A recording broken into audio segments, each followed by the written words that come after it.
Monsieur le ministre de la Santé, je veux une nouvelle fois alerter le gouvernement sur l'inquiétude des Français pour notre système de santé. Les tensions, les souffrances sont grandes parmi les soignants, aggravées par un sentiment d'injustice profonde de celles et ceux qui sont aussi au front, aides-soignants, infirmières, à domicile, qui sont employés des collectivités, des associations et qui ne sont pas reconnus de la même façon par le Ségur. Souffrance également chez les personnels hospitaliers qui sont sous pression permanente, en particulier aux urgences, avec des services qui ferment la nuit dans de plus en plus d'hôpitaux, faute de praticiens.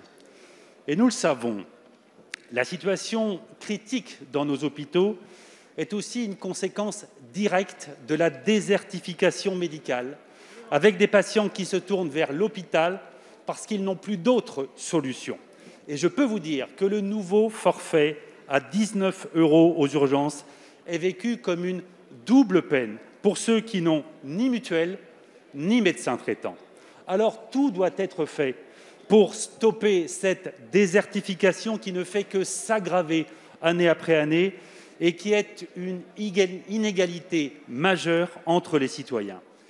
Alors je défendrai ici, au nom de notre groupe, le 20 janvier, une loi pour proposer des solutions d'urgence et traiter le problème maintenant.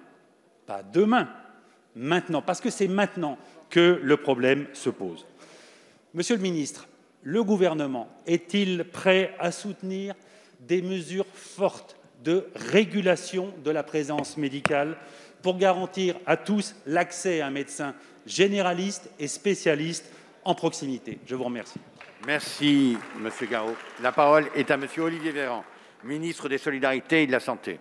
Monsieur le député Guillaume Garot, le gouvernement sera toujours favorable pour accueillir des dispositions pour lutter contre les déserts médicaux dès lors qu'elles sont bonnes et applicables.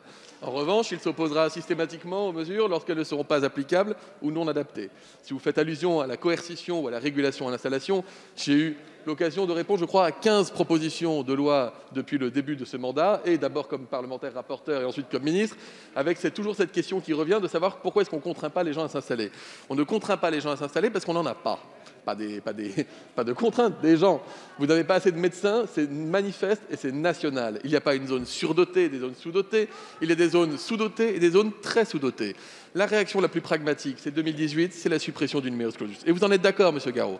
Nous avons passé la formation des premières années de médecine de 8 000 à 10 500. C'est 15% de plus déjà. Et ça va continuer d'augmenter. Ça va continuer d'augmenter. Le président de la République avait fixé un objectif, doubler le nombre de maisons de santé pluriprofessionnelles dans le mandat. Nous le ferons, nous l'aurons fait. Doubler le nombre de centres de santé, nous sommes en train d'y arriver. Nous avons fait du x100 pour la télémédecine dans notre pays. Nous avons créé et développé les fameuses CPTS avec Ma Santé 2022. Des centaines voient le jour sur tout le territoire. Vous avez eu l'occasion de voter des délégations de tâches, des transferts de compétences, de l'équipe, de l'exercice pluriprofessionnel pour permettre d'épargner du temps médical. Plus de 2000 assistants médicaux sont déployés sur tout le territoire national pour permettre à des médecins de faire autre chose que de la paperasserie. Bref, nous continuons d'agir et toutes les mesures et toutes les idées que vous nous soumettrez, si elles vont dans le bon sens, on les regardera ensemble parce que la responsabilité, elle est collective du numerus clausus et de ces désastres aujourd'hui. Les solutions, on peut les trouver ensemble. Mais encore une fois, ne faites pas croire aux Français qu'il suffirait d'imposer pour que ça fonctionne. Ce n'est pas vrai.